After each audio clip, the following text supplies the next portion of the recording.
Então, pessoal, muito boa tarde.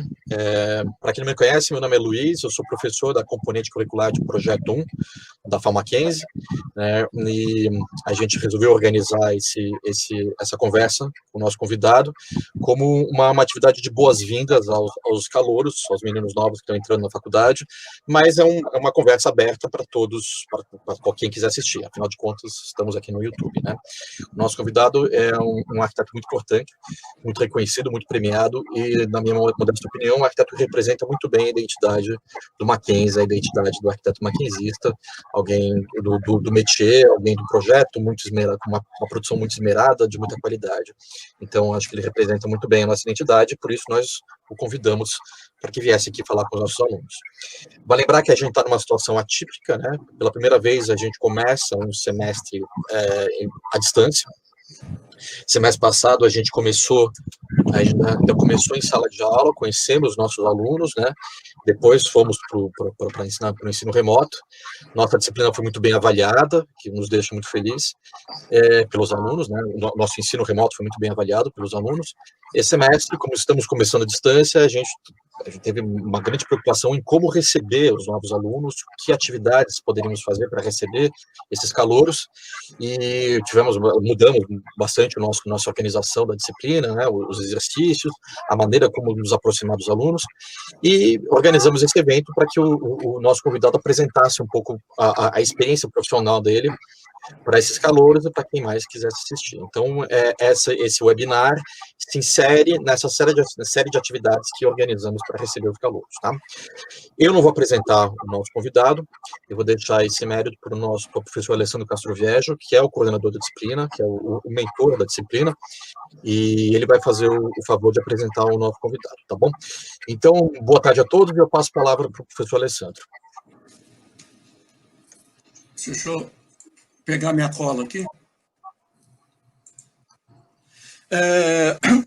Antes de dar início, então, à apresentação, gostaria muito de agradecer aos meus colegas do Projeto 1 Cultura.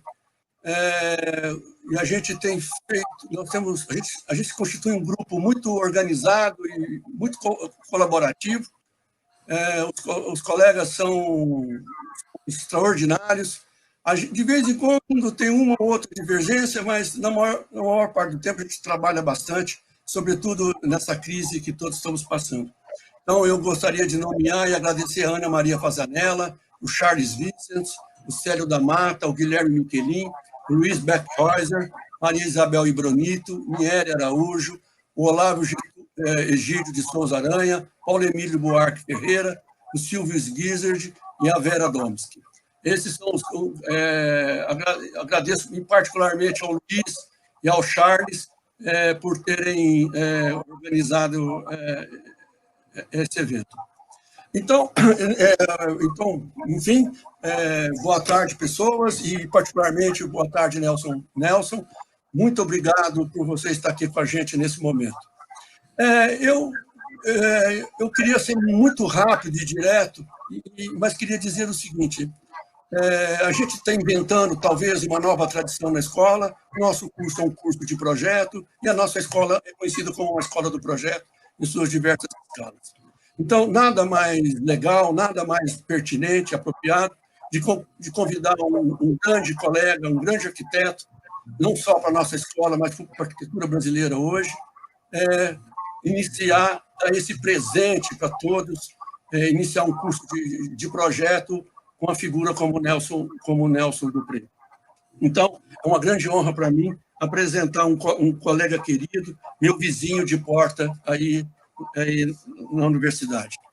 E eu começaria dizendo, então, que o Nelson é um arquiteto forjado na FAO-Mackenzie e na prática do ofício, bem próprio do que é a nossa escola. Então, eu diria que o Nelson é um arquiteto de um ofício que se constrói no dia a dia de uma profissão nada fácil, entretanto, uma profissão fascinante. Eu diria que essa profissão é dura, mas ela se faz pedra sobre pedra, poderíamos dizer, num esforço muito grande.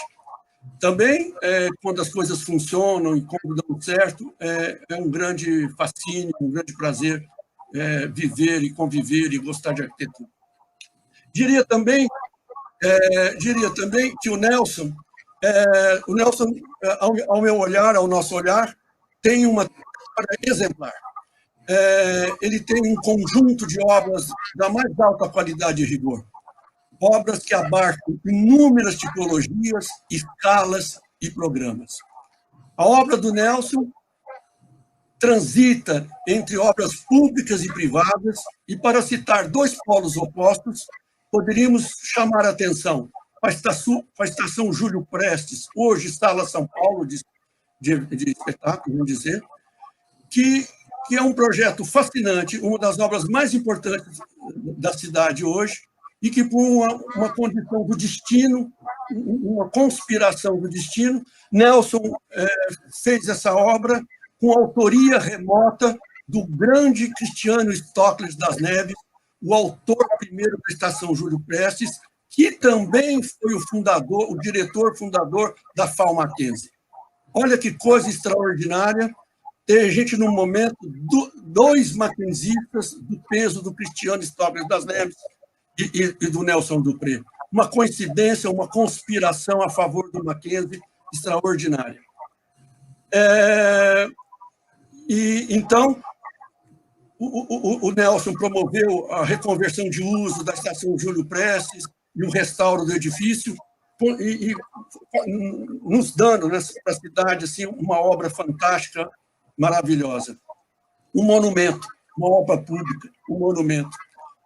Também, por outro lado, eu poderia estender a experiência do Nelson e o seu trabalho numa outra ponta, na ponta civil, na ponta da arquitetura corrente, quando o Nelson também trabalha, né, com outros campos privados, e a gente gostaria de citar muito todas as Leroy Merlin que o Nelson projetou no estado de São Paulo, que são inúmeras. Aí é uma coisa extraordinária, é um arquiteto que perambula pelo monumento, que perambula pelas obras correntes, com extrema maestria. São espaços onde poderia dizer que tanto um quanto o outro, não, são espaços onde perambula a exceção, o extraordinário, no caso do monumento, no caso da Estação Júlio Prestes, e também são obras que estão lá na vida corrente do nosso dia a dia. Entre esses dois polos, tantas outras obras de qualidade, como a Cinemateca da Vila Mariana, Fábrica da Coca-Cola, Crédito Citrus e por aí afora vai. Acho que daqui a pouco o Nelson vai percorrê-las de alguma forma. Afinal, eu gosto muito da ideia de que é na cidade onde tudo acontece. No meu modo de entender, a doença e a cura. E eu diria que na cidade, afinal, podemos dizer que na cidade tudo interessa, tudo é arquitetura, seja ela arquitetura corrente, seja ela o monumento, seja a esquina, o bar, a rua, a calçada. No meu modo de entender, é tudo arquitetura, é tudo lugar de intervenção, de pensamento do arquiteto. Não há porquê, até porque a vida não ocorre sempre nos monumentos. Pelo contrário, a vida civil, corrente, acontece em todos os cantos da cidade. Portanto, no meu modo de entender, tudo na cidade importa, tudo deve ser e pode ser objeto de pensamento, de reflexão e de intervenção do arquiteto. Entrando, então, mais diretamente no currículo do Nelson, eu diria, o Nelson é um arquiteto formado, então, pela Universidade Mackenzie, Presbiteriana Mackenzie, em 1973. O Nelson tem um curso especial de administração de empresas pela Universidade Presbiteriana Mackenzie, em 1976.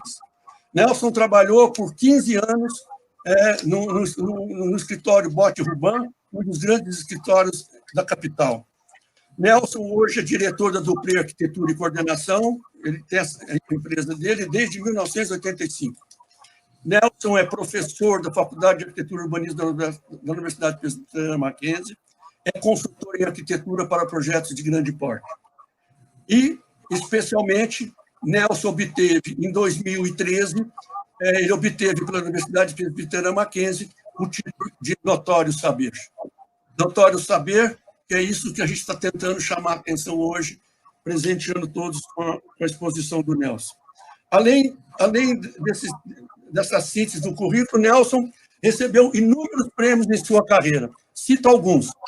O Prêmio Destaque da Arquitetura Corporativa 2010, pelo Green Building, pela Flex Editora, pelo edifício Credit Citrus, o Prêmio Master de Arquitetura Corporativa de 2005, pela Sala São Paulo de Concerto, Estação Júlio Prestes, o Prêmio Destaque da Arquitetura Corporativa 2015, pelo Museu Biológico do Instituto do Butantã, o Prêmio Aberge de 2003, na categoria Responsabilidade Histórica e Memória Empresarial, pela usina Monjolinho Museu da Energia, Prêmio Asbeia, da Associação Brasileira de Escritório de Arquitetura de 2002, na categoria Arquitetura Institucional, pelo também Museu Biológico do Instituto Butantã, o Prêmio Asbeia 2002, novamente pela Sala São Paulo, o Prêmio o Prêmio Prix Excellence, em 2001, melhor projeto de uso público do mundo, pela Federação Internacional de Profissionais Imobiliários da França. Recebeu a medalha Dr. Ulisses Guimarães, em 2001, pela Ordem dos Parlamentares do Brasil, também pela Sala São Paulo de Concerto, Estação Júlio Prestes. Prêmio Master Imobiliário em 2000, menção ao concurso, pela Estação Júlio Prestes. Prêmio ECO 2000 Cultura, pela Câmara Americana do Comércio de São Paulo. E o prêmio do IAB São Paulo 2000, menção ao concurso, também pela Sala São Paulo. E o Prêmio Internacional de Arquitetura 2000,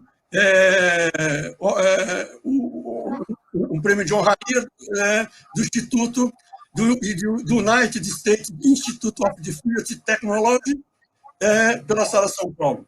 Então, acho que eu fico por aqui e agradeço a Nelson e com muito orgulho que eu lhe passo a palavra. Muito obrigado.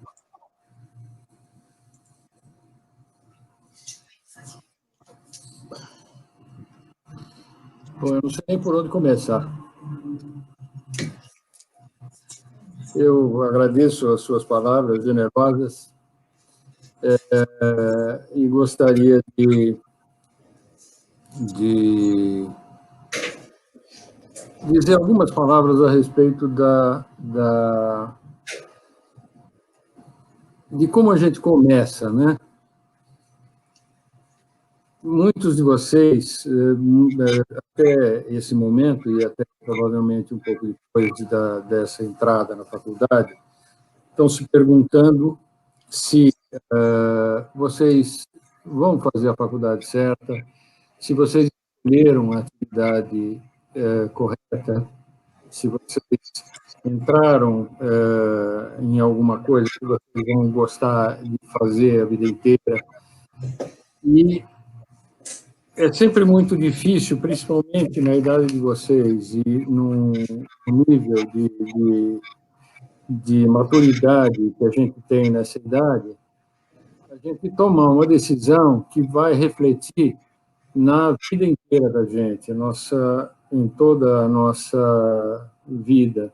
É meio que a gente está casando para a vida inteira, né? Então, eu achei que era interessante ouvir conversar um pouquinho com vocês a respeito disso, porque eu sou alguém tão comum quanto vocês, alguém com tantas dúvidas e tantas necessidades e tantas incoerências quanto cada um de nós, cada um de vocês tem, e eu também tive e tenho até hoje. E acho que a gente, para procurar entender um pouquinho esse universo, eu posso contar um pouquinho daquilo que aconteceu comigo e do que me trouxe até aqui. como é que eu decidi, por que eu decidi fazer arquitetura? Eu sou oriundo de família de classe média-baixa, fiz escola pública até entrar no Mackenzie. A decisão de entrar no Mackenzie foi uma decisão pessoal. Meu pai era projetista de arquitetura, ele trabalhava como desenhista e detalhista para escritórios de arquitetura. Ele trabalhou com alguns arquitetos bastante conhecidos, com Léo Ribeiro de Moraes, com Oswaldo Corrêa Gonçalves, e trabalhou como projetista para esses arquitetos. E ele era extremamente talentoso, ele desenhava muitíssimo bem, ele tinha uma qualidade de expressão, ele tinha uma capacidade de criatividade que eram, ao meu ver, espantosas. E aquilo sempre me encantou. E a ponto de eu achar que seria conveniente, seria interessante se eu pudesse fazer aquilo que ele fazia também. Então, sempre houve a disposição, eu sou de uma família de 6 filhos, né? E sempre houve a disposição dos meus pais, pelo fato de não terem uma formação universitária, até porque era muito difícil na época a formação universitária, a não ser para pessoas de família que tivessem um poder aquisitivo maior. Eu sempre ouvi dizer e sempre percebi, sempre ouvi um incentivo por parte dos meus pais, no sentido de que os filhos estudassem e que se formassem. Era ponto pacífico, os filhos teriam que se formar em alguma coisa.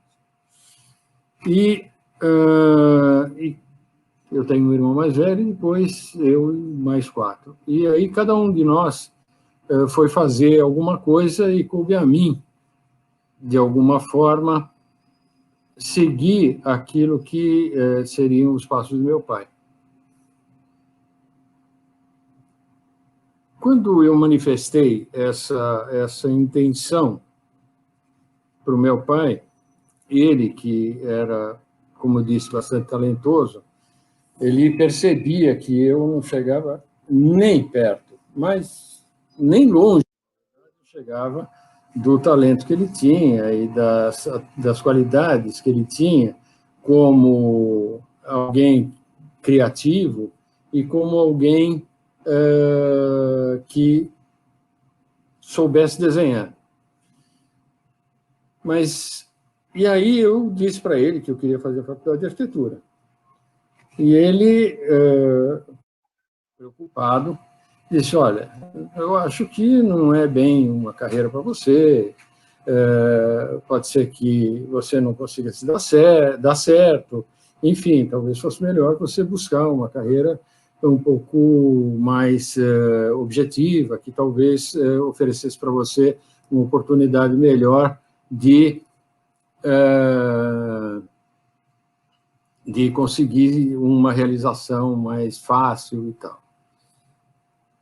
E aquele negócio de não dar certo é uma coisa que incomoda qualquer um, né? Quando alguém diz para você, olha, eu não sei se você é capaz de fazer isso, porque eu acho que se você for tentar fazer, você não vai dar certo.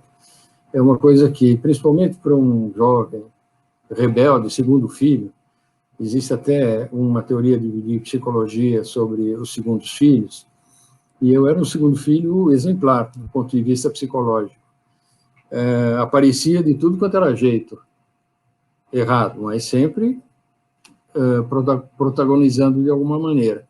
Então, evidentemente, aquela posição dele era para ser contrariada. Obviamente, ele tinha colocado aquilo para eu contrariá-lo mais uma vez, né?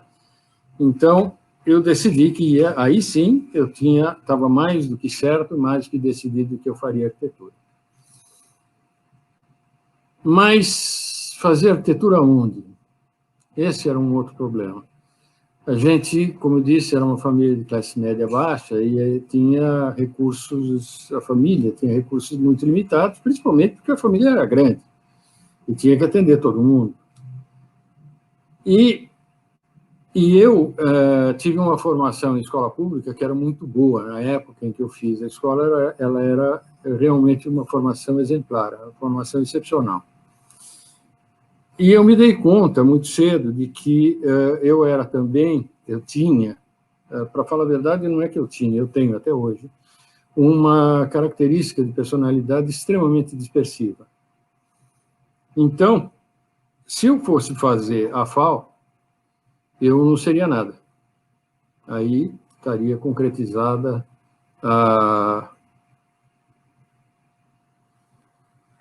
aquela ideia de que eu, eventualmente, não conseguiria chegar a nenhum resultado que meu pai, de alguma forma, intuía para o meu futuro. E porque a FAO tinha uma característica que ela mantém, ela conserva até hoje, de uma formação bastante generalista. Ela tem uma qualificação, ela dá uma qualificação a todos os arquitetos lá formados, muito generalista, uma formação excelente sobre todos os aspectos, mas ela é bastante generalista. E eu precisava de alguma formação que fosse mais focada, mais dirigida. E o Mackenzie oferecia isso.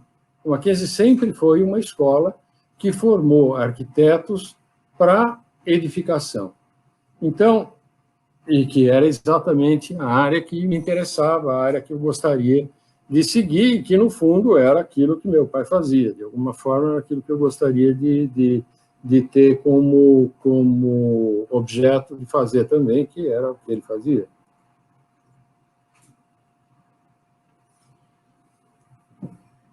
E aí eu disse para o meu pai que eu ia prestar exame e que eu queria fazer exame no Mackenzie, queria fazer exame na FAO. E aí ele disse, tá bom, eu preciso que você entre na FAO. Eu falei, tá bom, mas eu vou fazer exame e tal. Ele disse, mas não era melhor que você fizesse exame para prestar exame de vestibular para engenharia? Você quer fazer construção, você quer fazer edificação, faz engenharia civil. Eu acho que é uma coisa na qual você com certeza vai se dar bem. Eu disse, tá bom, eu vou fazer isso então. E fui e prestei exame para a faculdade de arquitetura, obviamente. Eu não ia prestar exame para a faculdade de engenharia. E não prestei exame na FAO. Então, eu só tinha uma chance, uma alternativa. E, na verdade, não era bem uma alternativa. Na minha época, eram 60, né? Então, eu tinha 60 alternativas para poder entrar no Mackenzie. E as 40 alternativas que eu tinha para entrar na FAO, eu dispensei solenemente por conta da consciência de que eu não seria um bom profissional se eu estudasse lá. Eu ia provavelmente me perder. Ia ser culto, ia ser preparado, mas ia me perder. E aí eu prestei exame no Mackenzie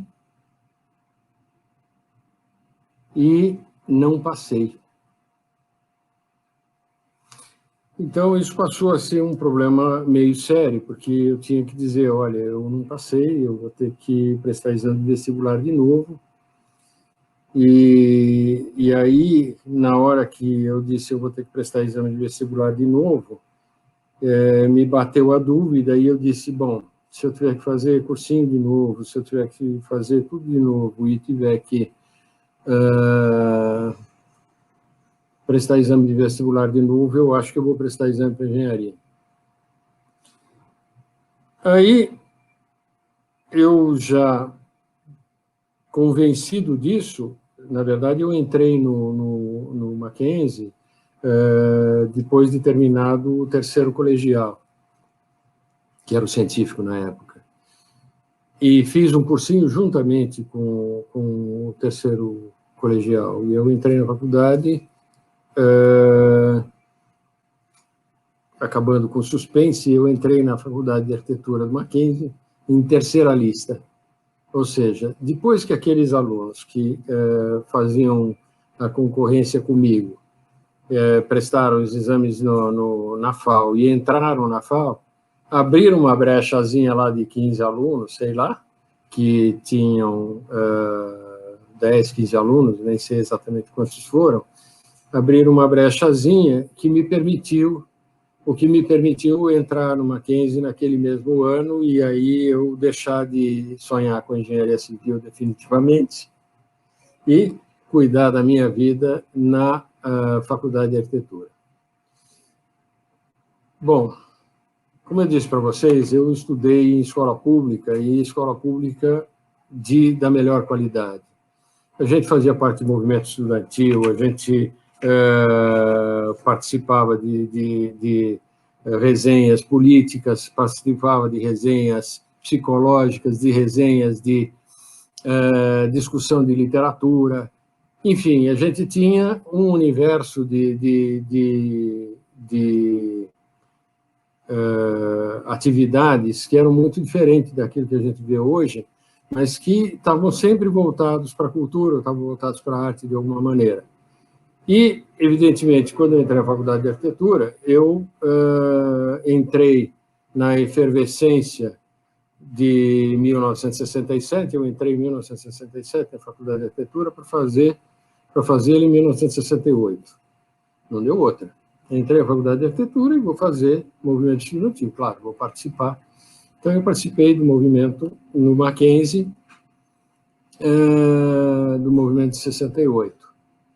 E, evidentemente, também, como só podia acontecer, tomei pau no primeiro ano da Faculdade de Arquitetura. Ou seja, eu já entrei criando problema para mim e criando problema para minha casa. Aí eu passei a trabalhar dando aulas de português, dando aulas de matemática, aulas particulares, para poder garantir aquilo que eu teria que pagar no Mackenzie, que vocês sabem, vocês todos sabem, que não é fácil. E para nós era um pouco mais difícil, porque o curso de arquitetura que nós fizemos, ele começava às 7h30 da manhã e ia até 6h30 da tarde, durante os 5 anos. E no sábado nós tínhamos aula das 7h30 da manhã até 1h30 da tarde. Então, era um curso que tinha uma abrangência bastante maior do que aquela que a gente tem hoje, e demandava do nosso tempo muito mais do que a gente tem tomado hoje. E, evidentemente, quando eu tomei pau, eu tomei também a decisão de que tinha acabado para mim a parte de aventura dentro da escola. Eu tinha entrado dentro da escola para fazer faculdade de arquitetura e eu ia fazer faculdade de arquitetura, tinha acabado a parte de movimento estudantil, tinha acabado tudo. Enfim, essa parte do movimento estudantil deixou aí alguma sequela também. Na época, passou, e a partir daí eu comecei a estudar de verdade, a fazer a faculdade com o objetivo de passar e com o objetivo de me formar. Conheci a minha mulher, mãe dos meus filhos, a minha primeira mulher, mãe dos meus filhos, na Faculdade de Arquitetura. Me casei com ela quando eu estava no 5º ano, e para me formar foi outro problema, porque eu estava fazendo estágio, eu trabalhava fazendo estágio, eu conseguia pagar a faculdade, eu conseguia pagar o aluguel do apartamento onde a gente morava, mas eu não conseguia pagar a minha faculdade. Eu conseguia pagar o aluguel do apartamento onde eu morava, eu conseguia pagar a comida que a gente podia comer, mas eu não conseguia pagar a escola, a minha faculdade. E aí eu disse para a Ana, que era minha mulher, disse: Aninha, é melhor você se formar, a gente, durante esse ano, você estuda, você se forma, e o ano que vem eu vou estudar e me formar. Então, nós combinamos isso, e aí ela disse: mas se você fizer isso, você não vai se formar. Eu disse, não, eu vou me formar sim, com certeza eu vou fazer isso. E aí eu fui, já estava trabalhando, eu fui trabalhar como estagiário, trabalhei como estagiário na Croce Flávia Gasperini. Eu tinha um salário razoável lá, ganhava bem, então dava para pagar coisas, a gente tinha uma certa facilidade nisso, mas realmente, como é que você paga a escola, né? Aí ela conversou com o pai dela e o pai dela pagou a minha escola. O pai dela foi e bancou a minha escola e diz, agora você volta para a escola e vai se formar. Eu disse, mas isso é inaceitável. Ele disse, é inaceitável? Depois você me devolve. Eu, tá bom. E aí, eu garanto, eu não teria me formado se não fosse ele.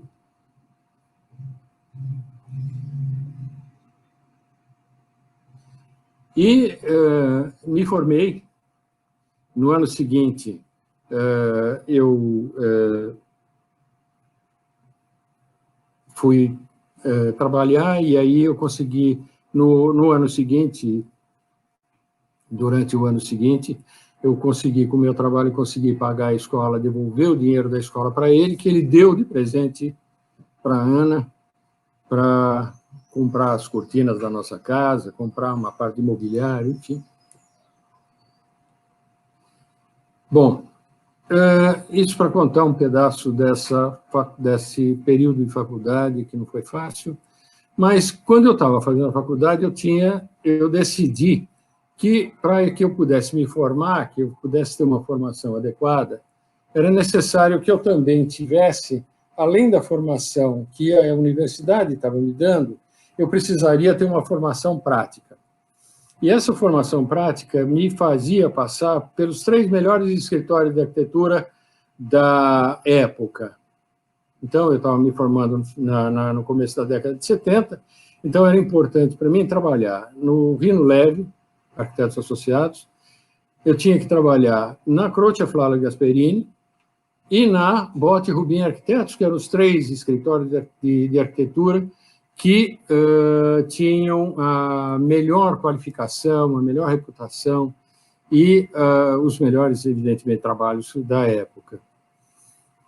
Eu trabalhei já no final do último ano, quando tinha a janela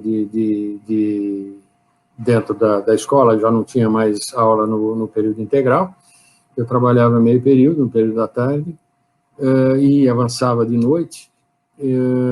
Trabalhava como estagiário na Croce Flávia Gasperini, fazendo detalhes, trabalhando com Plínio Croce, que era um dos sócios do Flávia Gasperini, que foram sucessores do escritório Flávia Gasperini. Gasperini, lamentavelmente, faleceu há uns poucos meses atrás.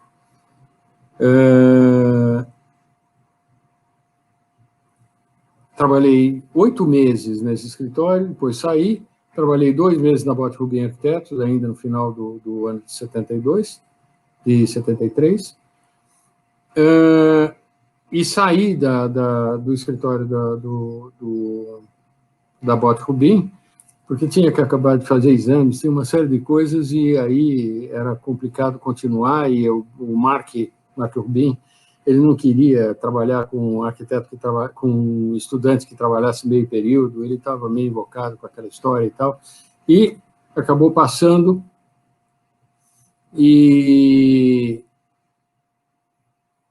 eu saí de lá, acabei de fazer os exames finais, acabei me formando, e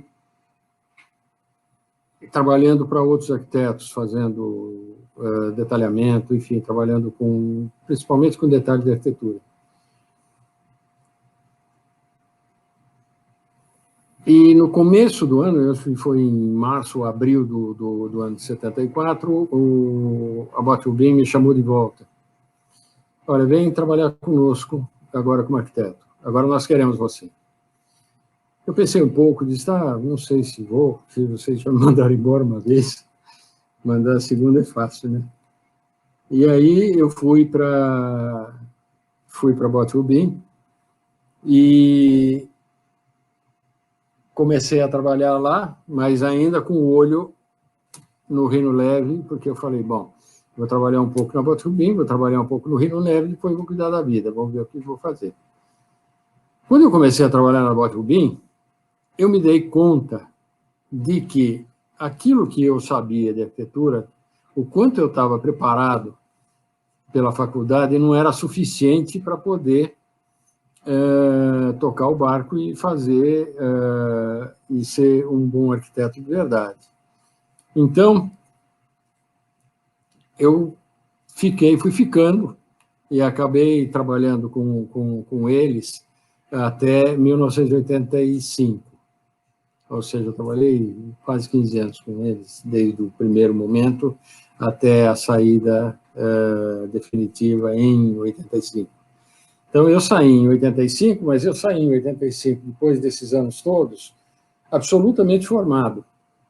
Então, eu estava preparado para fazer projetos de qualquer porte, estava preparado para fazer coordenação de projetos de qualquer jeito e já tinha uma base de conhecimento de engenharia suficiente para poder dar conta de fazer projetos sozinho.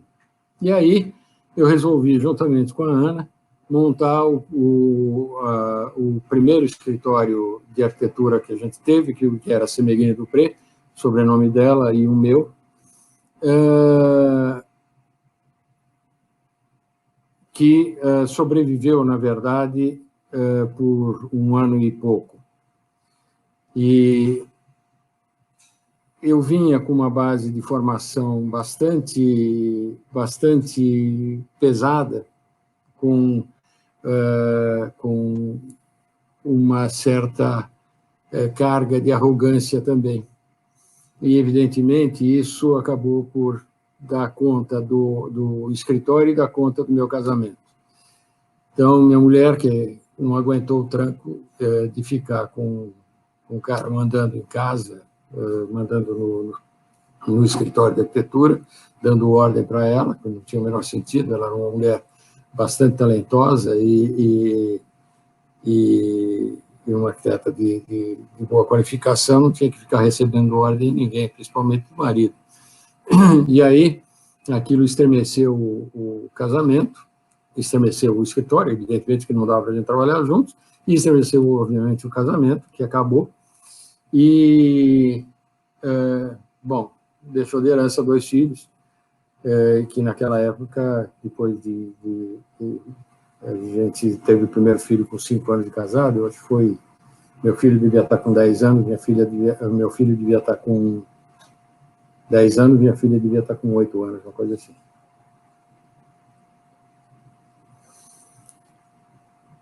E foi nessa mesma época em que, acabado esse imbróglio, eu estava absolutamente remexido, eu montei a Dupré Arquitetura.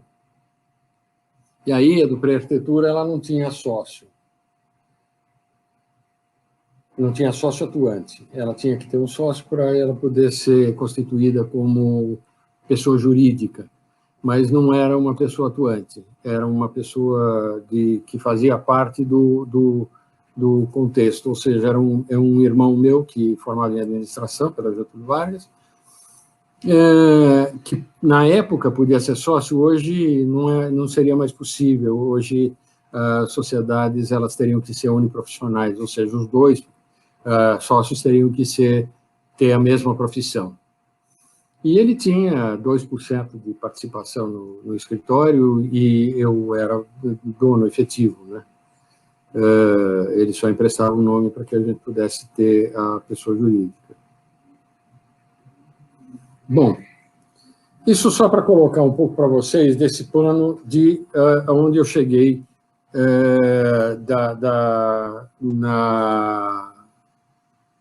no meu escritório. Ou seja, eu fui ter o meu escritório 12 anos depois de formado, com alguma carga já de formação de estrada, de vida, com um escritório que tinha uma diversidade enorme de projetos e que me deu a possibilidade de atuar em todos eles. Como a formação profissional da gente era uma formação bastante qualificada, então eu atuei em todos os projetos da Boatubim durante o período em que eu estive lá. E eu realmente trabalhava muito. Eu trabalhava dia, noite, às vezes final de semana, enfim, trabalhava porque eu sempre gostei muito daquilo que eu fazia. Então, era importante e eu precisava, de alguma forma, me qualificar também.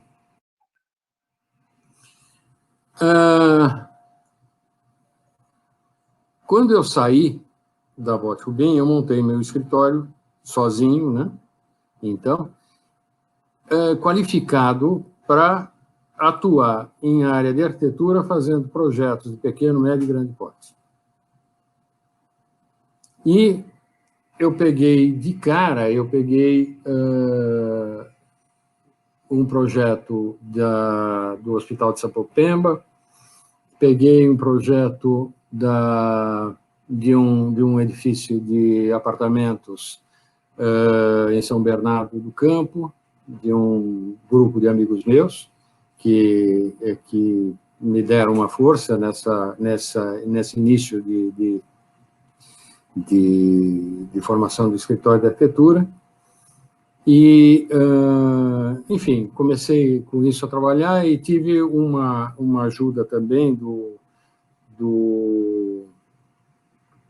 João Carlos Bros, um arquiteto que atuou bastante na área de hospitais, e que me dizia, olha, Dupré, difíceis mesmo são os 5 primeiros anos. Depois dos 5 primeiros anos, você passa a ter uma carteira de projetos e aí a coisa vai sozinha, você não precisa mais se preocupar. O seu escritório vai andar tranquilamente. Bom, como eu disse para vocês desde o primeiro momento, eu nunca tive talento e tudo aquilo que eu tive que fazer com muito trabalho, muito suor e muito esforço. Eu tive que estudar muito, eu tive que me virar muito para conseguir aprender aquilo que não era aquilo que não era nato. Enfim, como eu não tinha talento, eu tinha que me virar e suprir isso de uma outra forma. Então, isso só serve para mostrar para vocês que não importa aquilo que vocês pensem a seu respeito nesse momento, aquilo que vocês achem que os qualifica nesse momento, ou aquilo que alguém da família, por mais querido que seja, possa pensar ou achar. Se eu cheguei nessa posição em que eu estou, todos vocês e qualquer um de vocês é capaz e pode chegar e estar. Então, eu só fiz essa introdução cansativa e piegas para mostrar, para dizer para vocês que, de alguma maneira, é o esforço, é o trabalho, é o estudo que vai levar vocês para frente. E isso vai substituir aquela dose grande de talento que alguns colegas de vocês têm. E a vida, de alguma forma, me ensinou também que aqueles que são muito talentosos acabam ficando na estrada. E que aqueles que são bastante trabalhadores acabam conseguindo avançar e ir mais adiante. Então, esse desejo de sempre fazer uma boa arquitetura, de fazer um bom trabalho e de procurar entender um pouco melhor aquilo que meu pai dizia, o que é dar certo, porque dar certo, para mim, eu não tinha muito claro, mas será que dar certo é ganhar dinheiro? Bom, se dar certo é ganhar dinheiro, eu quebrei a cara, porque meu pai estava absolutamente correto, eu não dei certo, até hoje. Eu ganhei o suficiente para viver relativamente bem, mas, evidentemente, não deu para ficar rico. Mas se dá certo é ter conseguido algum lugar ao sol na arquitetura, ser reconhecido de alguma forma pela sociedade, pelos trabalhos que fez e tem de ter oferecido algum benefício para essa sociedade, então, nesse caso, eu dei certo. E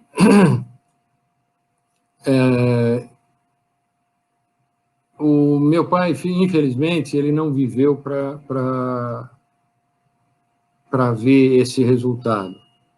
Em 87, eu fui convidado pela Método Engenharia para fazer parte do time que fazia a restauração do Teatro Municipal de São Paulo. E aí eu comecei a trabalhar com eles no sentido de atuar entre a interface, fazendo interface entre a restauração e a obra, a parte civil, a parte que era a parte de engenharia, vamos dizer, né? A parte mais das engenharias todas. Aqui vale um parênteses. Muitos de vocês e muitos dos nossos colegas, quando entraram na faculdade, acabaram entrando e acabaram fazendo faculdade achando que engenharia não era aquilo que interessava para o arquiteto. Bom, engenharia é a base daquilo que o arquiteto faz. O arquiteto não faz absolutamente nada se não tiver a engenharia junto com ele. Então, para começar, eu só consigo colocar alguma coisa em pé se essa coisa tiver estrutura, e se essa coisa não tiver estrutura, ela não fica em pé, ou seja, eu só construo alguma coisa com engenharia, porque a estrutura faz parte do universo da engenharia. E, daí para frente, todo o universo de engenharias faz parte do universo de conhecimento que o arquiteto tem que ter para conseguir projetar. Ele só consegue projetar com esse conhecimento. Então, eu normalmente costumo dizer, e brinco com todos os nossos colegas, vocês já são meus colegas, eu costumo dizer que a engenharia não é para casar, a engenharia é para namorar. Nós namoramos, a parte de estar apaixonado é uma maravilha, a gente um mar de rosas, é tudo ótimo, tudo maravilhoso, até o momento que começa a dar DR. Deu uma DR, esquece. É trabalho do engenheiro. Ou seja, o que é a DR no nosso trabalho? É aquilo que diz respeito ao engenheiro, ou seja, eu preciso calcular isso. Bom, calcular isso é o trabalho do engenheiro. O que eu tenho que conhecer?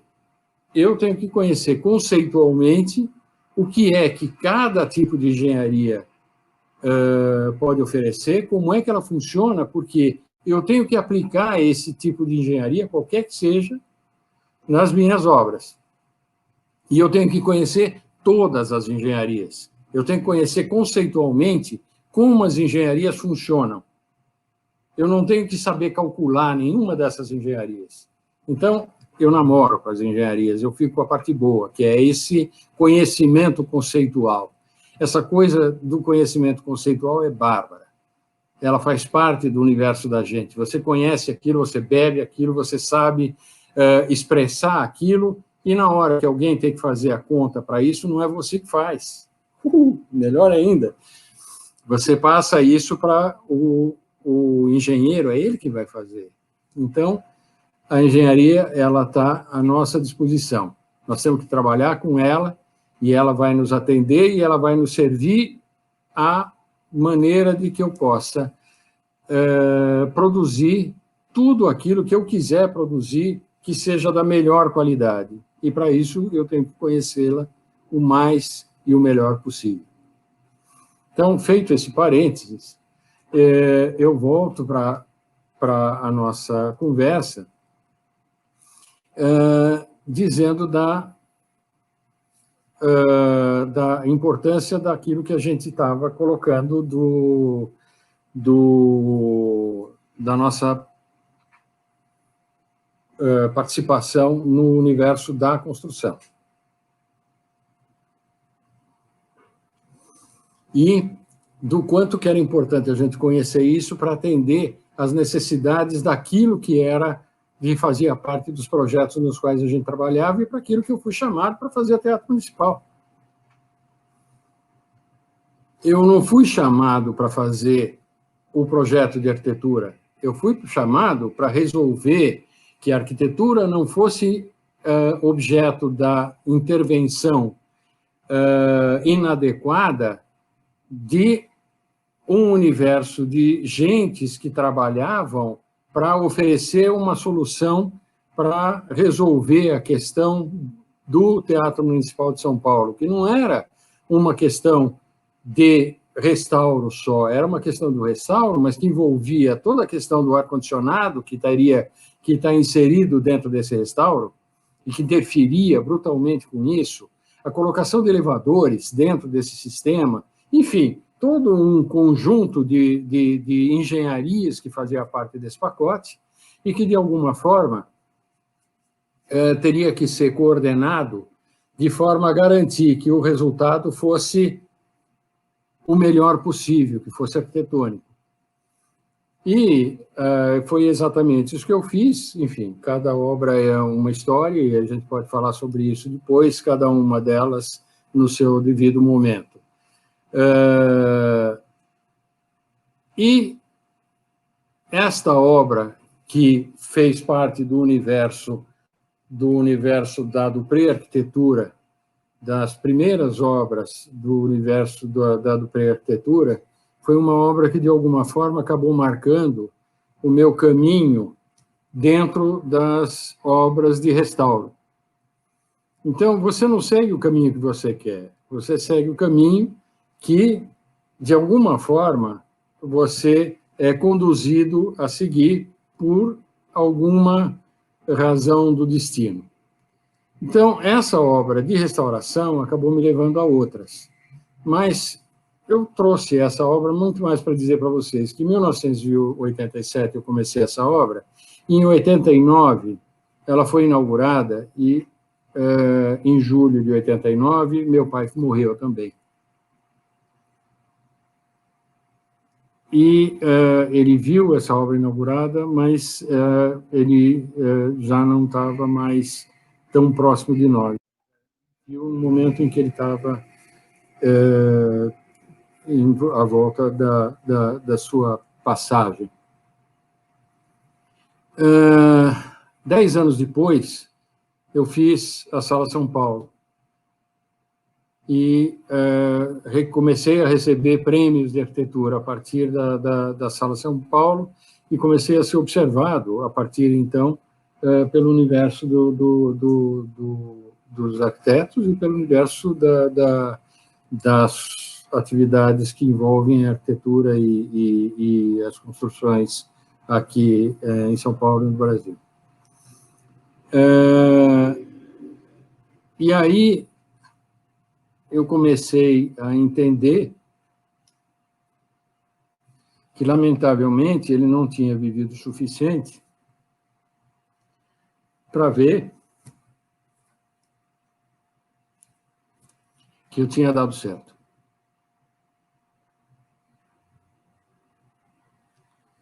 Então, essa historinha que eu contei para vocês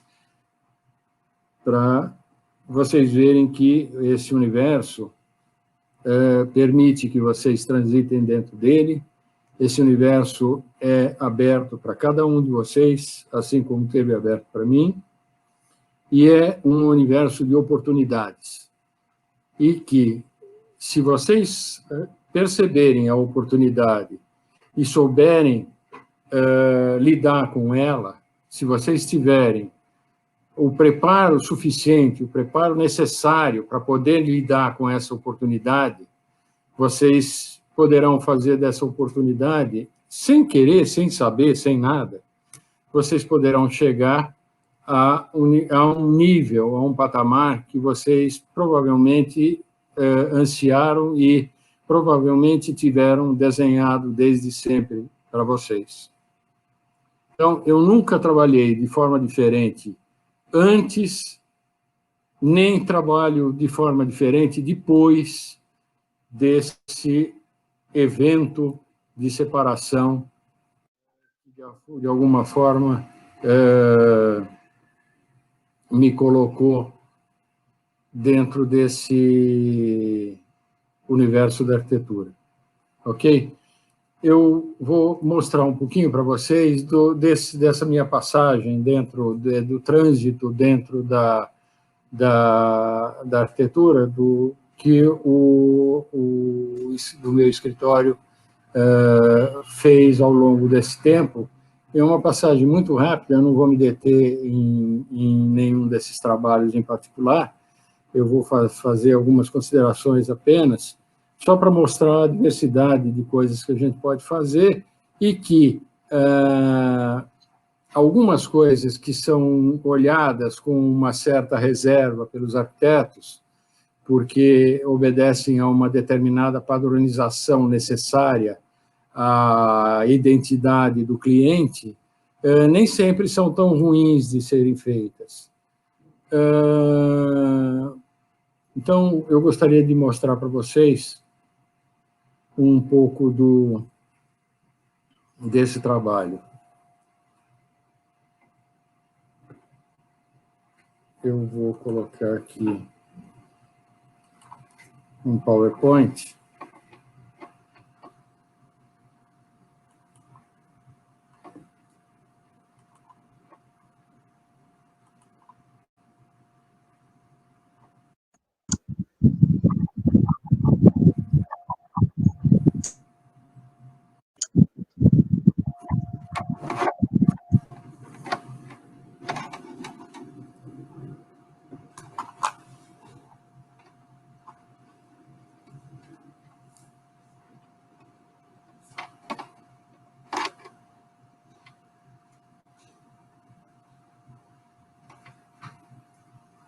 Preciso da ajuda da minha secretária aqui, porque eu estou meio perdido nesse universo tecnológico, do qual eu, de certa forma, sou bastante ignorante.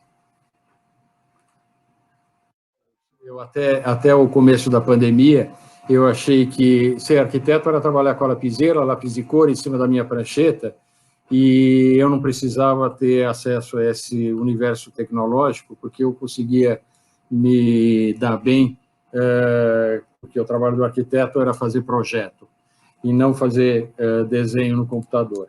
Então, eu fui pego pela pandemia e hoje eu estou pagando com a língua essa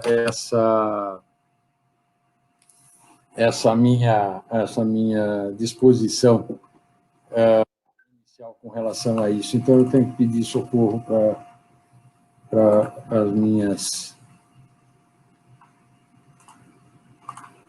companhias aqui de trabalho no escritório.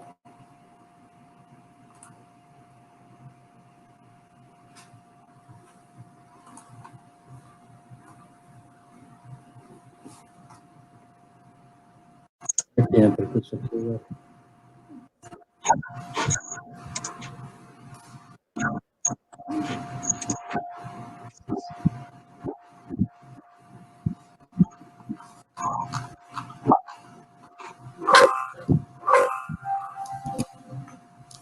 Um segundinho só que eu ainda estou atrapalhado.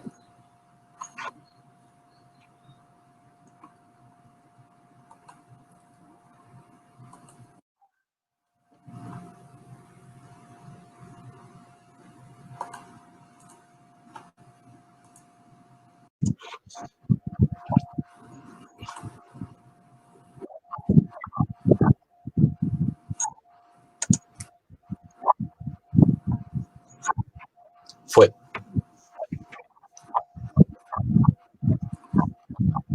Luiz, como é que eu carrego isso? Já está carregado, está funcionando. Só vou te pedir um favor, tem essa barra, isso, ocultada. Obrigado, Perfeito. Luiz. Muito obrigado. Bom, então vamos lá. Um dos trabalhos que a gente fez e que faz no Brasil inteiro é a Leroy Merlin. Vocês conhecem as lojas, muitos de vocês já frequentaram e frequentam essas lojas.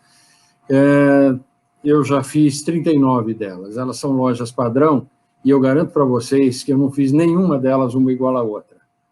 elas têm um universo de alguns elementos que fazem parte dessa padronagem, o resto é tudo projeto diferente. Aqui mesmo vocês podem ver que tem loja de Campinas de um outro. Aqui, a primeira loja certificada com selo de sustentabilidade, que é uma área na qual a gente atua bastante, de projetos com fundamentação de sustentabilidade, com ecologicamente corretas. Foi a primeira loja, a loja de Niterói, e a partir da loja de Niterói, todas as lojas são certificadas. A loja da Obra Max, a Obra Max é uma loja de materiais de construção também, mais pesados. Ela faz parte do mesmo grupo da Leroy Merlin. São, por enquanto, 2 lojas, tem uma aqui em São Paulo e uma na Praia Grande, que estão já executadas. A gente, além dessas grandes magazines, dessas lojas, a gente faz centros de distribuição. Aqui é um centro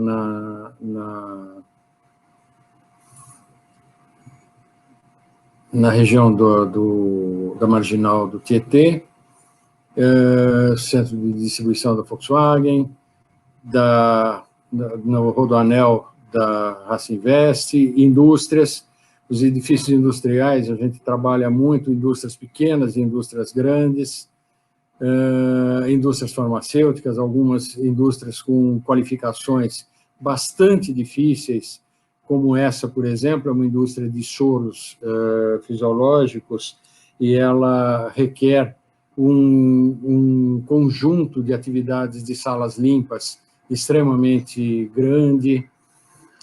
Esse projeto ele foi feito, depois ele foi desenvolvido em novas fases, em novas etapas. A fábrica da Coca-Cola em Jundiaí, a maior fábrica da Coca-Cola do mundo na época, foi inaugurada em 1993, com um diferencial grande de solução da organização da fábrica do ponto de vista arquitetônico, mostrando que nós tínhamos uma área de charoparia, que era o coração, vamos dizer, da fábrica, que nós mostramos à visitação pública. Nós criamos um novo paradigma de organização da fábrica, tratamento dos funcionários, onde todos os funcionários passaram a ter um tratamento absolutamente diferenciado e todos os funcionários eram capazes, todos os funcionários da indústria eram capazes de fazer todos os trabalhos da indústria. Isso nos motivou em outros trabalhos em que a gente inseriu esse jeito de fazer também dentro do contexto dessas outras unidades. Plastipac, em Campinas, a Reckitt Coleman, aqui na região da Raposo Tavares, o edifício da SCAR, que é um edifício de ferramentas industriais israelenses, em Vinhedo, a Rexroth, que é uma fábrica de válvulas industriais em Pomerode, na Santa Catarina, hoje faz parte do sistema Bosch, foi reconhecida como a fábrica mais inteligentemente integrada ao meio ambiente de toda a Bosch pela Alemanha. A fábrica da Copei, uma indústria de plásticos em Jundiaí, a Arconverte do Brasil, indústria de sistemas. Um estudo, nesse caso, acabou não sendo realizado, da Leon Caterpillar também, em fábrica de tratores. Grandes depósitos de distribuição que nós desenvolvemos e que envolvem a movimentação, como vocês podem ver aqui, uma movimentação de terra severa e que, para a sua implantação, dado o fato de que eles têm enormes áreas construídas, precisam de terrenos planos, horizontais. Então, nós desenvolvemos vários projetos dessa ordem, alguns deles enormes, com 300 mil metros quadrados em Manaus, aqui outros em Louveira também, nessa região de Valinhos. Louveira a gente construiu alguns, no Rio de Janeiro, em Manaus, aqui vocês veem alguns, inclusive, em São Paulo, aqui em Cajamar, com movimentação de terra bastante grande, no Embu, com movimentação grande aqui do lado direito.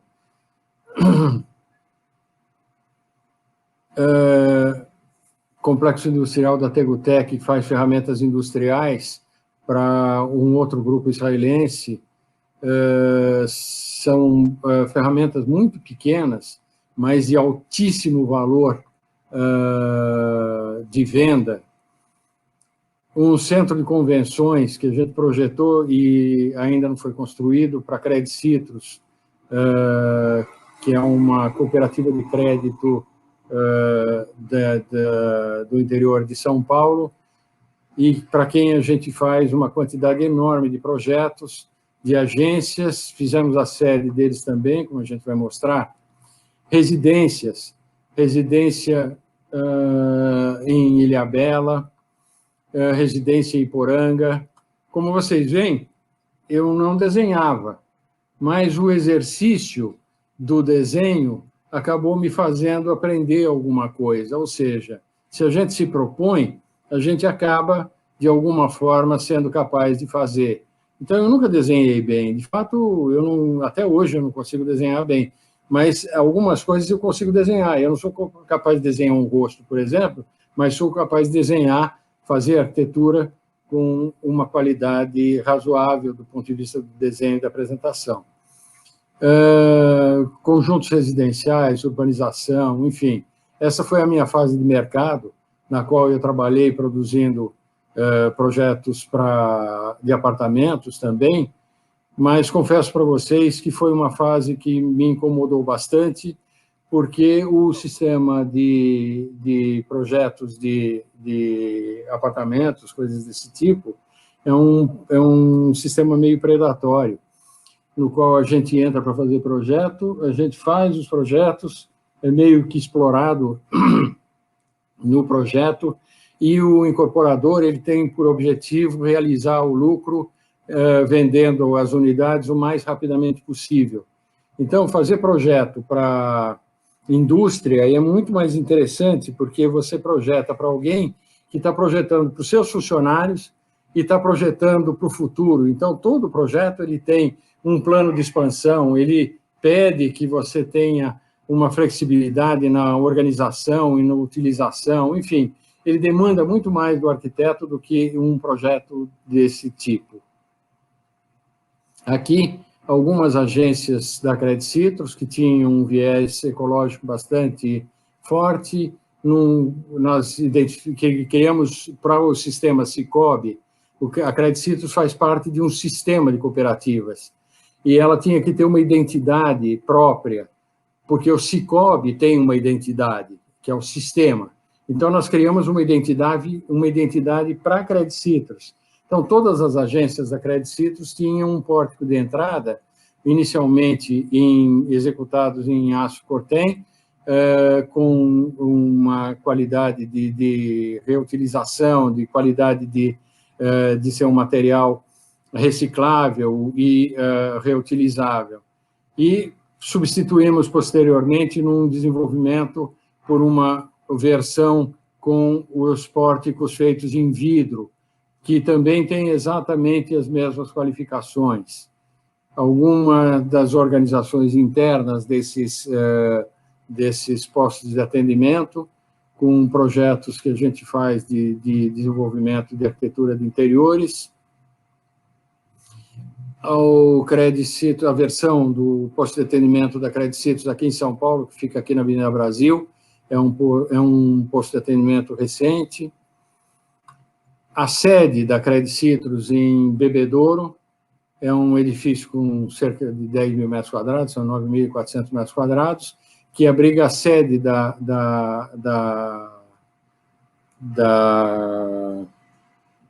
cooperativa e que tem patamares de jardins. Então, e como ele está dentro de um universo que é de edificações baixas, a nossa intenção foi que ele pudesse ter uma escala bem próxima da escala da cidade, que ele não excedesse essa escala e que, ao mesmo tempo, ele pudesse ter vista da cidade inteira. Então, eles saíram de uma realidade na qual a unidade deles era totalmente fechada, eles trabalhavam dentro de salas fechadas, para uma realidade em que eles compartilham toda a paisagem, a volta inteira do edifício, eles olhando para qualquer lado do edifício, eles têm a paisagem de Bebedouro. Aqui uma vista da cortina tem uma cortina de aço, de tecido de aço aqui do lado, que vocês veem, para criar um sombreamento nas fachadas, as fachadas são de vidro, e Bebedouro é uma cidade quente, então é isso que gera um sombreamento com uma garantia de proteção e economia de ar-condicionado. Aqui, a partir da cobertura desse edifício, sala de reunião desse edifício, uma parede de ligação com vazios, o auditório, enfim, é um edifício todo ele voltado para soluções ecológicas também. O Hospital AC Camargo, que é um hospital para o qual nós fizemos o desenvolvimento do projeto de restauração da fachada desse edifício, que é um projeto do Rino Leve, e nós criamos para que todo o universo do hospital, do conjunto hospitalar, pudesse ter crescimento, pudesse ter desenvolvimento, nós criamos uma identidade para criar uma moldura lateral para esse prédio principal, para que ele não se visse desvalorizado, ele tivesse a sua identidade reconhecida como um edifício tombado e que os diversos edifícios ao lado pudessem, de alguma forma, emoldurá-lo e pudessem, de alguma forma, não ter uma identidade que comprometesse a identidade do edifício tombado.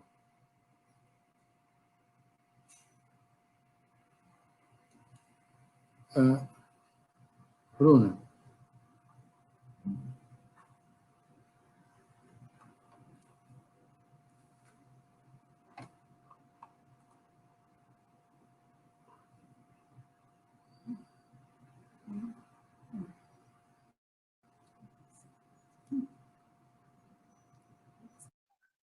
Não tem.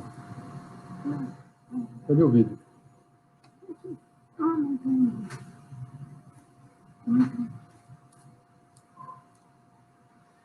Bom, aqui os defeitos da tecnologia. Eu tinha um vídeo para mostrar para vocês esse trabalho como um todo e todo o entorno desses edifícios, para mostrar o conjunto daquilo que foi projetado e da forma como foi concebido, de maneira a valorizar o prédio, porque ele foi... o projeto de restauração envolve as quatro fachadas dele, mas as que são notáveis, efetivamente, são as da frente e a do fundo. Lamentavelmente, o vídeo não apareceu. Aqui, um projeto feito para a Marinha, de retrofit, o prédio da Amazul, a Marinha, da Amazônia Azul, Amazônia Verde é aquela que nós conhecemos, e a Amazônia, que é aquela que nós conhecemos do Amazonas, do Pará, enfim, daquela região norte, e a Amazul é a Amazônia que pertence aos mares, e, portanto, pertence à Marinha. E eles nos pediram para fazer, eles compraram um edifício, este edifício, e nos pediram, totalmente em pré-moldado, né? E nos pediram para fazer o retrofit desse prédio para abrigar a sede da Amazul aqui. A Amazul é uma empresa de tecnologia de defesa do Brasil e responsável pelo desenvolvimento do projeto do submarino nuclear brasileiro, que tem por objetivo, mais do que o desenvolvimento do projeto do submarino, tem por objetivo o desenvolvimento de tecnologia nuclear, principalmente para uso na medicina. Pode parecer um pouco incongruente, mas é o jeito de o Estado interferir dentro do processo, colocando recursos para o desenvolvimento de uma área que é extremamente onerosa do ponto de vista de investimentos e que necessitaria de aportes financeiros do Estado, porque a iniciativa privada sozinha não conseguiria ter recursos suficientes para investir nessa área. Então, o submarino brasileiro está sendo subsidiando as pesquisas tecnológicas para o desenvolvimento da indústria da medicina nuclear no Brasil.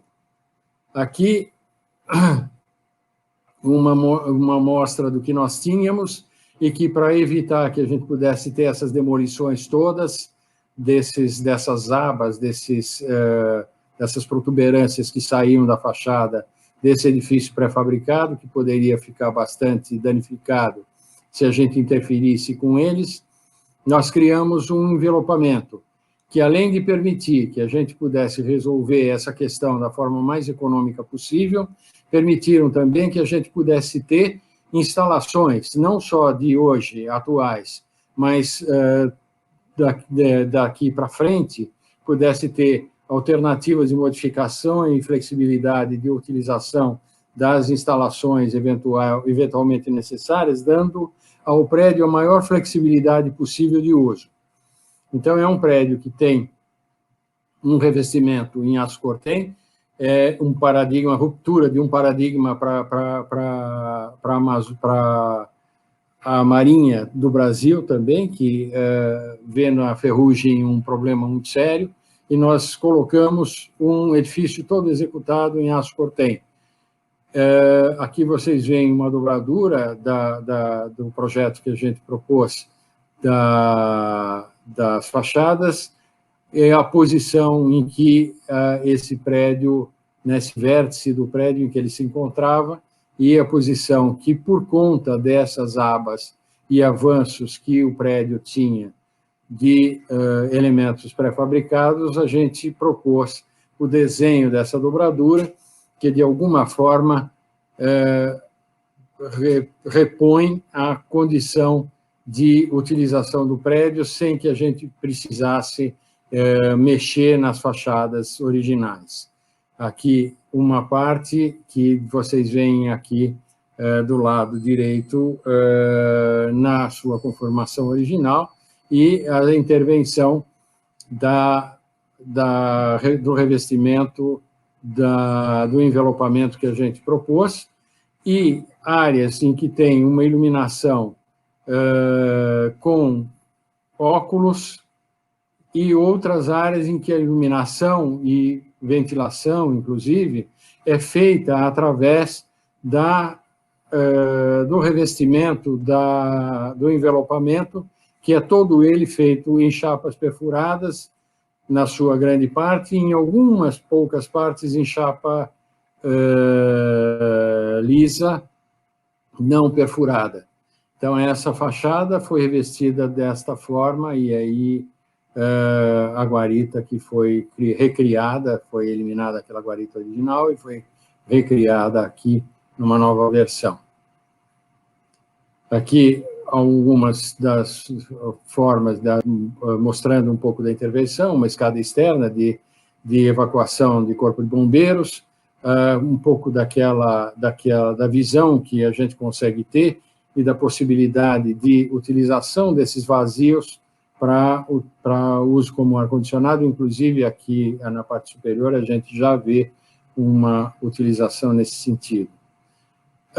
E há aqui este mesmo prédio do seu lado interno, ou seja, o lado externo é inteirinho em aço cortem, e o lado e as fachadas originais foram pintadas em cinza grafite. E do lado interno eu tenho também material totalmente reciclável, toda a parte de concreto aparente, vidro, aço e toda a parte de forros executada com grades de aço galvanizado, acessível nos sistemas de ar-condicionado, sistemas de iluminação, enfim, todos os sistemas que eu tenho de engenharia necessários ao funcionamento do prédio, eles estão embutidos dentro dessas grades de ferro galvanizado e que tem a malha de 10 por 10, de forma que eu não precise tirá-las, elas são retiradas em módulos de 1,20 por 1,20, que é a modulação do prédio, mas eu posso ter acesso aos sistemas de alimentação e de engenharia, eu tenho acesso através das grades pelo fato de ela ter 10 centímetros de malha. Então, eu só tiro as grades quando eu não tenho outra alternativa. Aqui, o auditório feito dentro desse prédio. Foi muito difícil a gente trabalhar o prédio, porque as limitações de andar, de pavimento deles, a altura de pavimento, eram muito grandes, e a gente teve que criar condições em que, por exemplo, esse palco ele tem uma interface para acesso para deficiente físico, por exemplo, pelo nível do andar, do andar. Eu entro pelo nível do andar. Quando eu entro no auditório, eu entro no nível do andar e aqui está o acesso para o palco nesse mesmo nível do andar, ou seja, o nível do andar está aqui. E essa declividade que me dá a conta da curva de visibilidade, ela foi colocada entre as estruturas do prédio, entre as vigas laterais do prédio, para me garantir esta condição de curva de visibilidade para um pé direito que era bastante pequeno. Então, eu entro aqui no nível do andar e saio aqui no nível do andar, no nível do palco. E do lado eu tenho uma zona de coffee break. Aqui, aquilo que nós projetamos e aquilo que foi realizado. É um prédio que hoje identifica a Amazul, identifica a Marinha e requalifica a região lá atrás da USP, da cidade universitária, onde ele está colocado. Na Corifeu de Azevedo Marques está esse prédio. Aqui, um prédio em São Carlos, da usina do Monjolinho, é a primeira usina do Brasil, a usina mais antiga do Brasil, de 1893, que a gente restaurou e que a gente, nela, internamente, fez um museu. E esse prédio ele tem 58 metros quadrados. E ele recebeu um prêmio de arquitetura da ABERJ. E o interessante é que ele recebeu esse prêmio pouco depois que a Sala São Paulo e o conjunto da Júlio Prestes receberam um prêmio também e a Júlio Prestes tem 58 mil metros quadrados. Então, isso mostra um pouco para vocês que a qualidade da intervenção que o arquiteto faz, ela tem que ser em 58 metros quadrados e tem que ser em 58 mil metros quadrados também. Aqui, a Cinemateca Brasileira, que vocês estão ouvindo falar, que lamentavelmente está meio perdida aí, porque deixou de ser parte da cultura e passou a ser parte do turismo, e quando a cultura faz parte do turismo em uma nação, dificilmente a gente vai tê-la valorizada. E esse prédio abriga não só atividades, mas principalmente abriga os laboratórios de preservação do acervo de cinema brasileiro e abriga também o acervo do cinema brasileiro. Então, nós estamos falando de um prédio que não é só uma reserva tecnológica de desenvolvimento de restauração dos filmes do Brasil, mas é também a casa dos filmes preservados do Brasil, da cinematografia brasileira. Esse prédio também recebeu o prêmio de arquitetura verde. Aqui, a parte interna dele, que nós trabalhamos com muito vidro, procurando sempre valorizar a arquitetura existente, com uma intervenção que fosse a menos intervencionista possível. Aqui a sala de cinema BNDES é uma sala que foi projetada com todas as normas e regras que regem a execução de cinemas internacionais. Ela não é feita só segundo a ABNT, ela não foi feita só segundo as normas brasileiras, ela foi feita segundo as normas internacionais de cinema, para garantir que essa sala de projeção tivesse as qualidades necessárias para a projeção de qualquer tipo de película.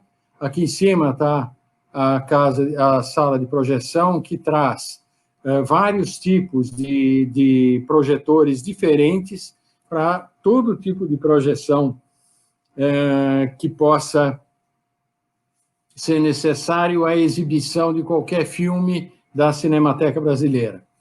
E essa sala foi projetada com o projeto de acústica do professor Milton Granado, que faz parte do nosso elenco de professores aí do Mackenzie. Ele dá aula de acústica para vocês também, de conforto ambiental, e que permitiu que a gente pudesse fazer o interior dessa sala de forma que ele pudesse dar a resposta acústica necessária a qualquer tipo de cinema, sem que houvesse uma reclamação do nosso, daquele que foi o diretor do cinema, e que certamente ia reclamar muito de uma projeção mal feita. E que mostra também que nós temos a necessidade de restaurar o prédio, e que, em função dessa necessidade de restauração, exigiu que nós tivéssemos uma solução onde, neste cinema, as cortinas não se abrem. Para a exibição do filme, as cortinas descem. Elas descem nas duas laterais, fechando as paredes do projeto original existente, com as suas aberturas em arco, e nas duas laterais, e tem aqui na tela a parte frontal. Tem aqui uma mesma solução que a gente adotou para o prédio da Amazul, ou seja, esse palco está ligado ao nível do piso exterior, enquanto que eu tenho uma descida, aqui uma declividade para criar curva de visibilidade de 1,20 m, a partir do nível da área externa, que é uma área de eventos da sala da Cinemateca Brasileira. Aqui, a visão que nós temos da solução olhando a sala para o fundo. Eu tenho aqui a sala de projeção. Aqui em cima eu tenho sistemas de ar-condicionado. Dos dois lados eu vejo as soluções de arquitetura que eu tinha originalmente e que com a possibilidade de se descer essas cortinas lateralmente, eu posso projetar e ter uma resposta acústica do espaço, uma resposta acústica adequada do espaço. A resposta acústica adequada para uma sala de cinema quer dizer que eu tenho uma sala surda, ou seja, ela não ecoa, ela não vai reverberar em nenhuma das suas apresentações. E tenho os alto-falantes que vocês veem aqui, que fazem parte do universo, todos esses alto-falantes, de um sistema Dolby de 9.1, ou seja, são 8 sistemas de estéreo e um sistema de woofer. Aqui, uma amostra daquilo que a gente faz. Eu continuo fazendo os meus detalhes todos feitos à mão, e esse eu trouxe para mostrar um pouquinho para vocês também do desenho técnico, né? Faz parte do meu universo desenhar o detalhamento de tudo aquilo que a gente projeta. Então, esse detalhe daqui, que pega esse arco feito em aço com a parede do arco feita em tijolo original, fechada por um tolete de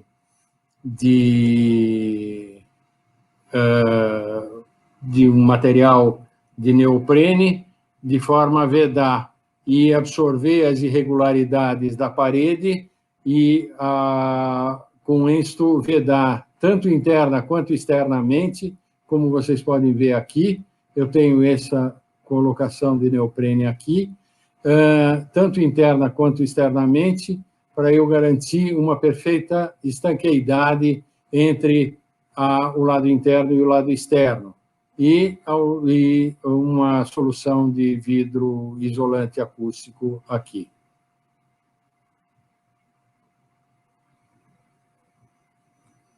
Aqui, o Museu Biológico do Instituto Butantan, que é um museu pequeno também. Nós fizemos a restauração do prédio, que era uma cocheira originalmente, onde ficavam os cavalos que são inoculados com o sangue, de quem são retirados o sangue depois da inoculação do veneno das cobras, para a produção dos soros antiofídicos.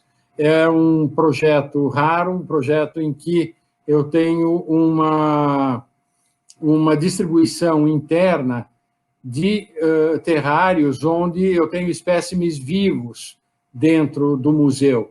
Era um dos poucos museus, o único museu, com espécimes vivos no mundo, à época em que a gente fez esse projeto.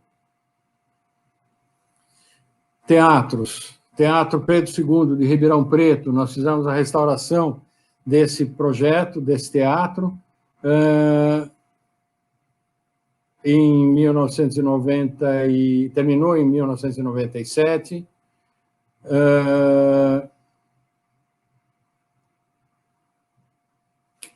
Criamos uma solução de uma sala extra aqui na base do subsolo dele, uma sala de 204 lugares. Aqui, o Teatro Municipal de São Paulo, nós fizemos em 1987, com inauguração em 99, e fizemos a iluminação das fachadas do Teatro Municipal de São Paulo em 2002. Aqui está o Teatro Municipal de São Paulo e o antigo Hotel Esplanada. Esse antigo Hotel Esplanada passou a ser a sede da Votorantim. Aqui vocês veem o Teatro Municipal na sua inauguração da iluminação, de fachada, e depois nós fizemos a iluminação da fachada do antigo Hotel Esplanada, portanto, da Votorantim, em contraposição com a iluminação do Teatro Municipal. Então, nós fizemos a iluminação municipal com iluminação em torno de 2.700 a 3.000 graus Kelvin de temperatura de cor, e fizemos a iluminação do antigo Hotel Esplanada com a iluminação em torno de 6.000 graus Kelvin de temperatura de cor. A intervenção e restauração do projeto do antigo Banespinha, do Patriarca. Nós fizemos o projeto de restauração e a instalação da prefeitura, do projeto da prefeitura, internamente, junto com o arquiteto Isaiah Weinfeld. O projeto de restauração da Universidade Católica. Fizemos o projeto, a parte interior não foi feita até agora. Os trabalhos que foram feitos foram os da fachada e os do interior da capela da PUC.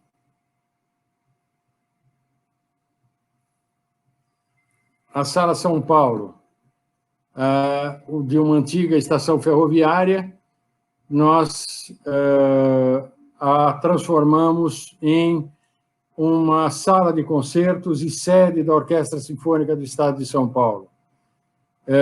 Passou a ser, a partir de 2013, reconhecidamente pelo Guardian de Londres, da Grã-Bretanha, uma das 10 salas de concertos mais qualificadas do mundo e mais interessantes do mundo, tanto do ponto de vista da arquitetura, quanto do ponto de vista da sua acústica.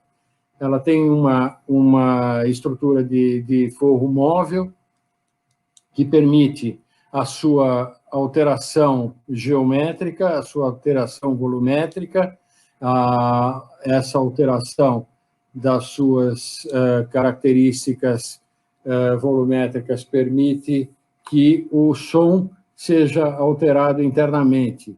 Aqui nós temos uma visão dos painéis do forro, vistos pelo lado superior, pelo lado de cima, o piso técnico sendo visto pelo seu interior, né? E os cabos que fazem a movimentação, os cabos de aço que fazem a movimentação desse forro, e algumas aberturas técnicas, estas laterais que vocês veem aqui, retangulares, são aberturas que me permitem a descida de painéis, de cortinas de algodão grossas, que vão separar as divisões que eu possa ter entre o forro na sua parte rebaixada, mais rebaixada de outras, de forma a impedir que o som que percorre por esta entrada ele se reverbere dentro desta câmara e volte para baixo. Então, essas cortinas descem para evitar que nós tenhamos esse problema. Então, esse som é atenuado na ida e é reatenuado na volta, de forma a impedir que o som volte para baixo. Então, o que eu tenho de reverberação embaixo não tem nada de espúrio, só tem a reverberação daquilo que vem das paredes, que vem do forro e que vem das suas características físicas de construção. Aqui, quando nós fizemos esse projeto, nós desenvolvemos os desenhos de todas as partes que dizem respeito a este prédio.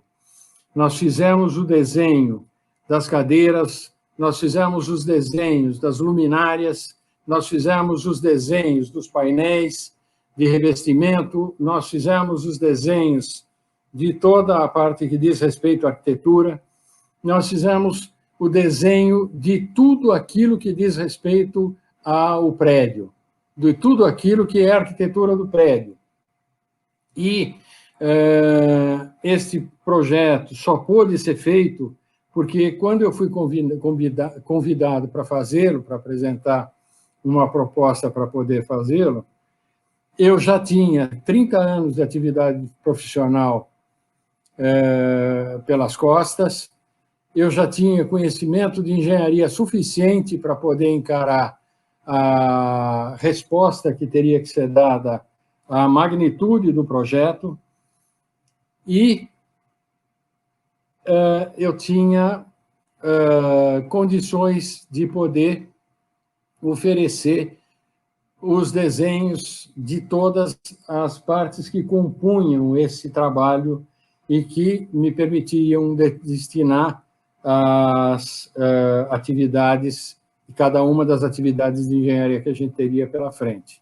Então, aqui o desenho da cadeira, como ele começou, aqui do lado esquerdo acima, como ele se desenvolveu, aí para baixo, e depois como ele resultou. Nós abrimos mão do desenho dos royalties desse desenho para a Remantec, que executou, para que ele pudesse ter execuibilidade dentro do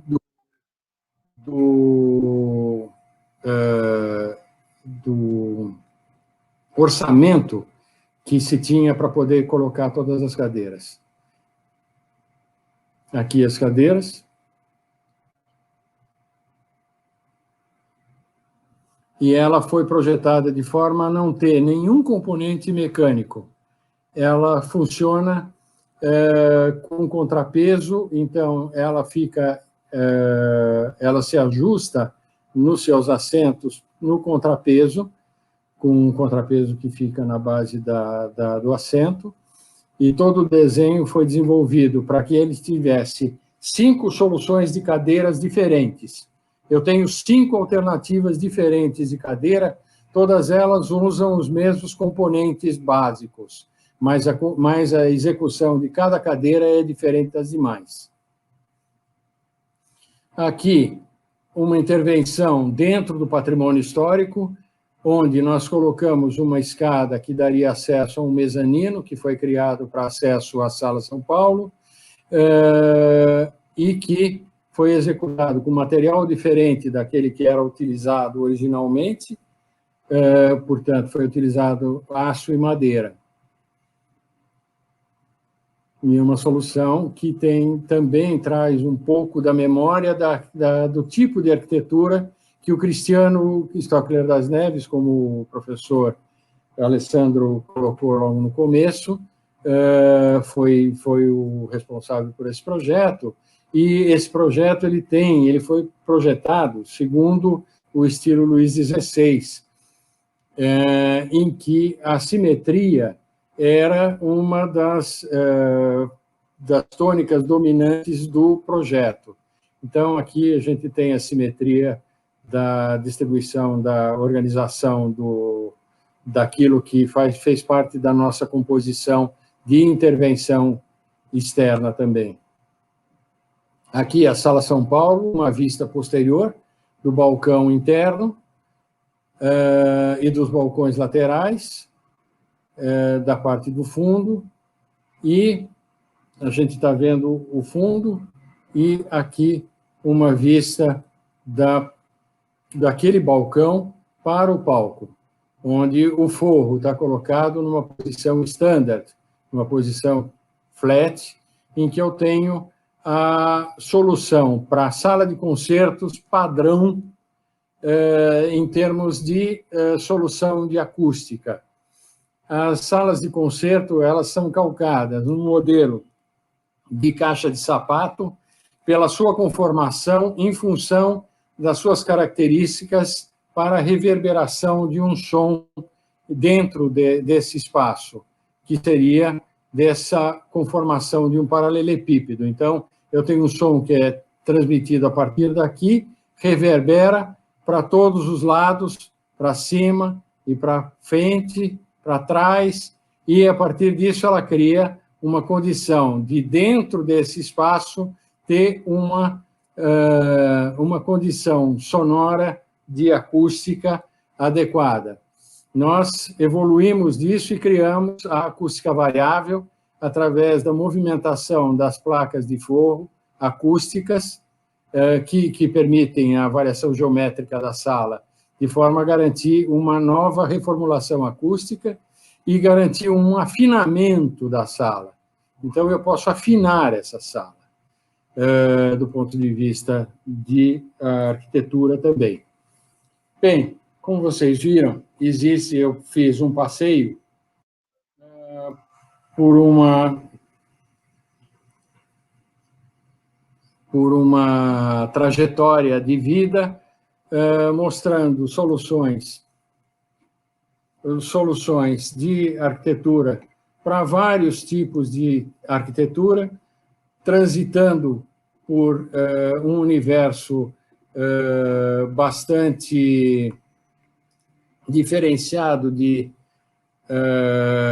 ações e de atividades dentro da arquitetura, lidando com os mais diversos tipos de engenharias.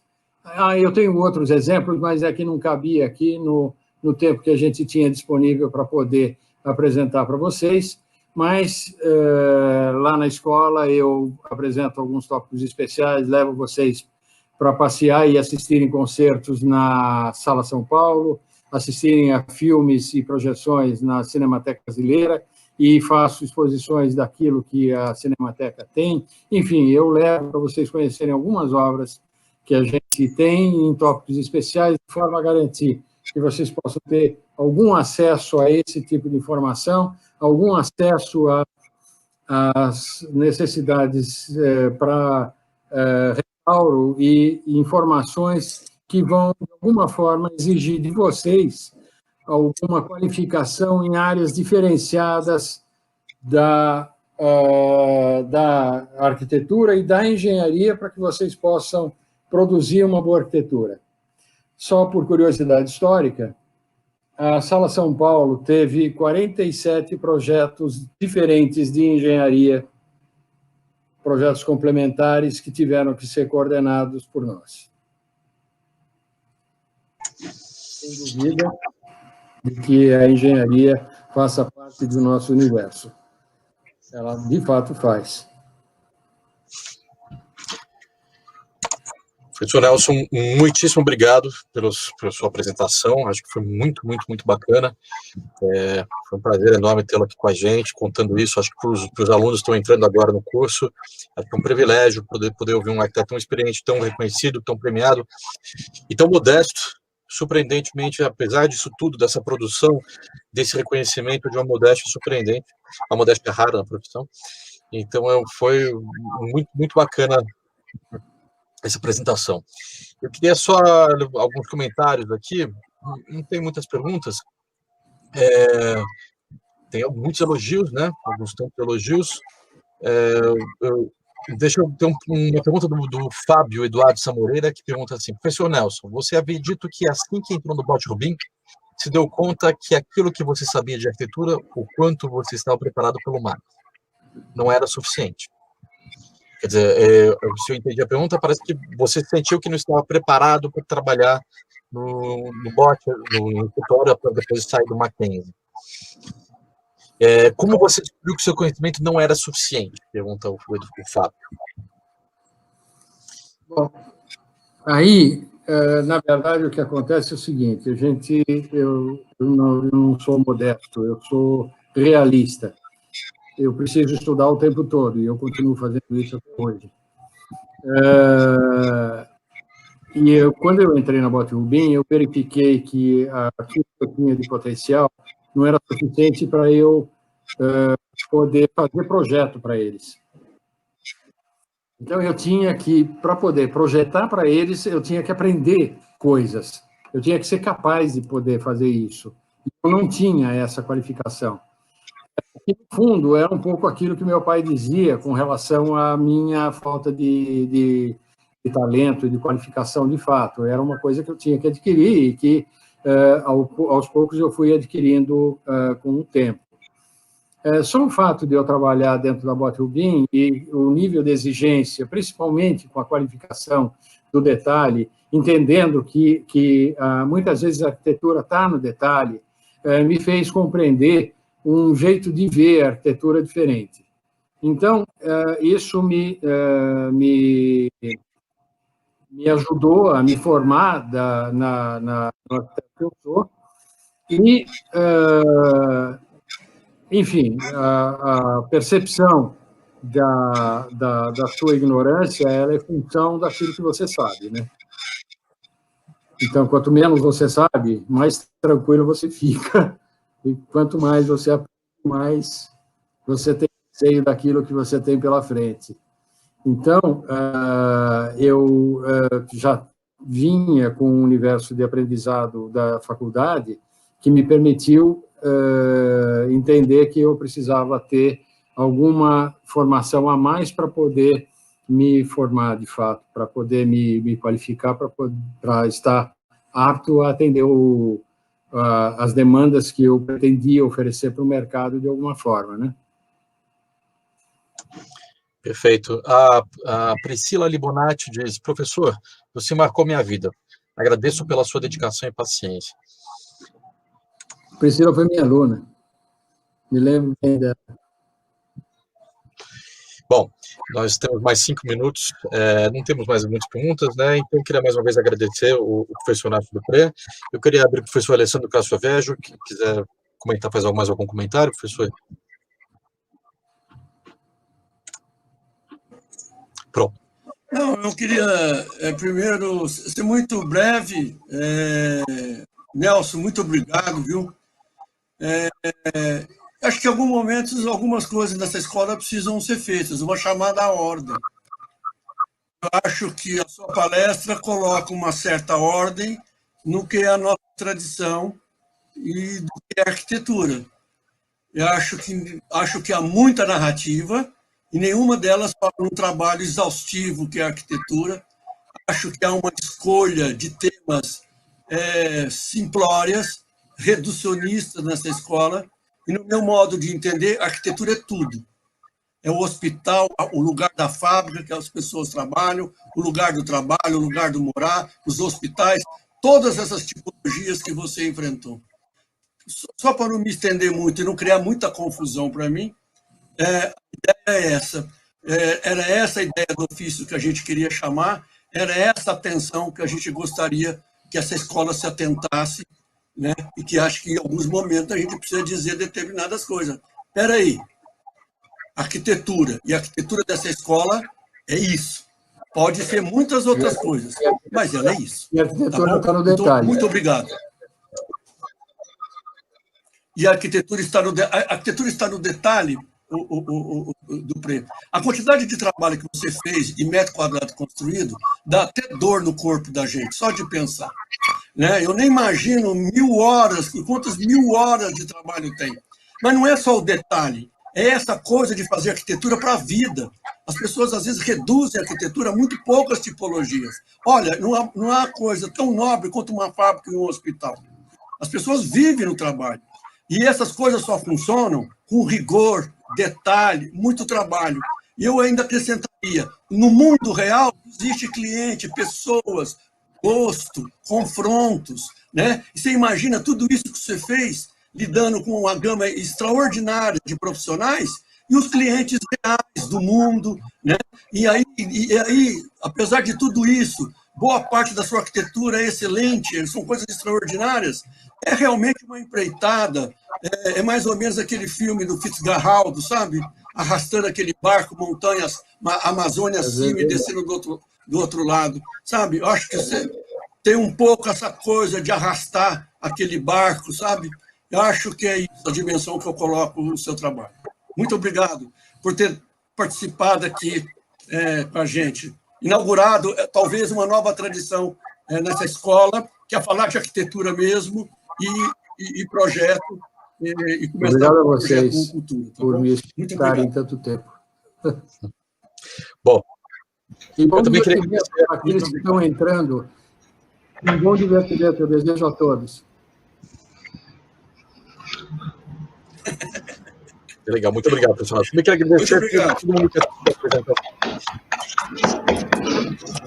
Então, a gente se vê em breve nos corredores. Aguardo, Vizinho. todos nós. Até breve, vizinho. Bom, eu vou encerrar então a transmissão. Muito obrigado a todos. Mais uma vez, muito obrigado ao arquiteto professor Nelson Dupré. E até a próxima.